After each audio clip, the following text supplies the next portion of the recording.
Miesten 100 metrin A-erän. Siinä ratajärjestys ja todelliset maailman huiput ovat paikalla.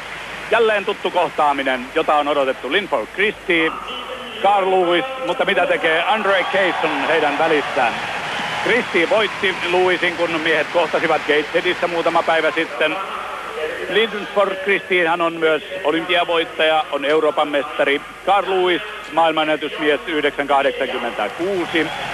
Andre Kayson tällä kaudella voittamaton, juossut 10.017. Sitten John Drummond, jonka äsken näitte esittelyssä. Radalla 3 Linford Christie, tässä näin. Daniel Epiong uloimmalla, siinä Leroy Burrell. Ja nyt on todellisia maailman nopeita miehiä radalla valmiina. Raju kiihdytys. Kayson lähtee keskellä erittäin kovaa. Toisen radan Drummond tulee myös kovaa. Nyt vasta alkavat nousta Christie, Lewis ja sitten nousee ennen kaikkea Leroy Burrell. Burrell voittaa. Näytti siltä, että Christie oli ehkä kakkonen. Drummond sijoittui kolmanneksi. Oli tämä raju ja tasainen juoksu. Leroy Burrell, ehkäpä hieman yllättävä voittaja, nimittäin Linford Christie. Hän ei tällä kaudella vielä ollut hävinnyt ainuttakaan kilpailua. Nyt taisi tulla ensimmäinen tappio.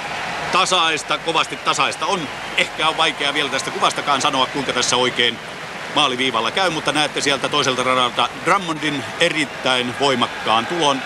Hän on tässä kilpailussa tavallaan mustahevonen, tulee sieltä kovaa.